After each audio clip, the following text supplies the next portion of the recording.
Viewers, जैसा कि आप जानते हैं कि माही का रिश्ता जो है वो तय हो गया है सिकंदर के साथ। और माही इस रिश्ते से बिल्कुल खुश नहीं है, क्योंकि वो तो फरहाद से मोहब्बत करती है। उसको भी फरहाद जैसी ही मोहब्बत हो गई है जैसी फरहाद को थी उससे। वो अपनी भाभी से रो रो के कहती है कि उसको एक दफ़ा बस फरहाद से मिलने दे। वो चाहती है कि फरहाद बस पहले जैसी ज़िंदगी जिए। वो उसको समझाना चाहती है। वो अपनी भाभी को कहती है कि बस उसे एक दफ़ा मिलने दिया जाए। उसकी भाभी उसे कहती है कि अब ये मुमकिन नहीं है, सब इधर ही लोग जगमा है, अगर तुम ज़्यादा जिद करोगी तो सबको पता चल जाएगा। लेकिन माही जो है वो जिद कर रही होती है, तो उसकी भाभी उसकी बात मान लेती है और उसको उससे मिलवा देती है।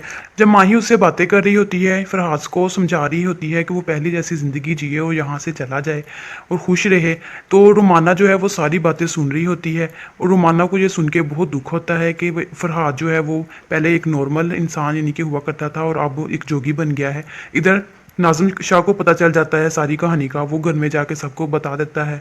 सब माही को बहुत डांटते हैं और नाज़िम शाह जो है वो तो बहुत ज़्यादा गुस्से में आग बबूला हो जाता है। वो अपनी बेगम को भी बहुत डांटता है। उसके बाद जो उसका वालिद है वो भी माही को समझाता है। उसकी माँ जो है वो पूछती है उसकी भाभी से कि ये क्या मामला है, तो उसकी भाभी उसको सब कुछ समझा देती है, उसको बता देती है ये सब कहानी के बारे में।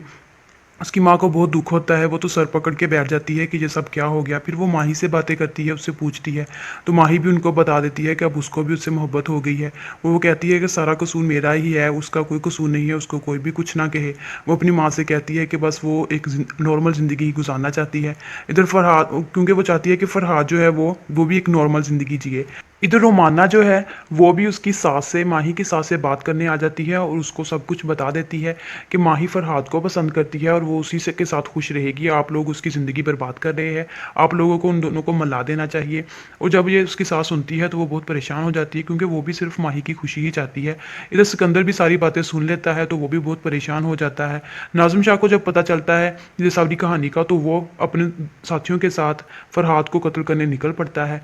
और जब ये बात उसके नौकर को पता चलती है सिकंदर के, तो वो सिकंदर को बताने आ जाता है। वो सिकंदर को आके बताता है कि जो नाज़िम शाह है वो अपने साथियों के साथ फरहाद का कत्ल करने के लिए चला गया है। और फरहाद तो बिल्कुल मासूम होता है, उसको तो इस सारे किस्सों का पता ही नहीं चल रहा होता कि उनकी हवेली में क्या हो रहा है। तो सिकंदर को जब पता चलता है तो वो परेशान हो जाता है और वो कहता है कि वो बिल्कुल ऐसा नहीं होने देगा, वो माही और फरहाद को मिला के ही रहेगा। तो वो फैसला करता है कि वो एक दफ़ा माही से बात कर ले। तो वो माही से बात करने आ जाता है और माही से पूछता है कि वो क्या चाहती है।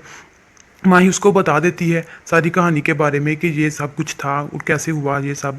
तो जैसा कि आप जानते ही है ये सब कहानी। तो फिर वो परेशान हो जाता है और वो कहता है कि अब तुम परेशान ना हो, अब मैं सारे मामले को सेट करूँगा। वो कहता है कि मैं तुम्हें दोनों को मिला दूंगा। इधर माही को भी फिर उसकी मोहब्बत पे यकीन हो गया होता है, वो भी फरहाद से बहुत ज़्यादा मोहब्बत करने लग जाती है। तो वो फैसला करती है कि वो अब फरहाद के पास चली जाए और उससे शादी कर ले। तो जब नाज़िम शाह को पता चलता है कि माही ने ये फ़ैसला किया है, तो वो तो माही के ऊपर बंदूकें तान लेता है। उसका वाला जो है वो भी परेशान होता है और वो अपनी बेटी को इतना ज़्यादा परेशानी में भी नहीं देख सकता।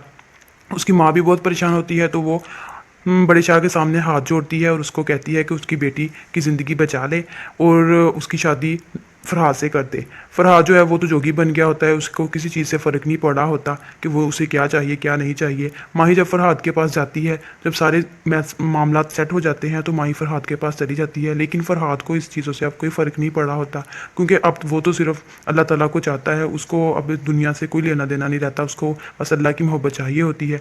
तो वो अब उसको कोई फ़र्क नहीं पड़ा होता कि वो ज़िंदा रहे या मर जाए।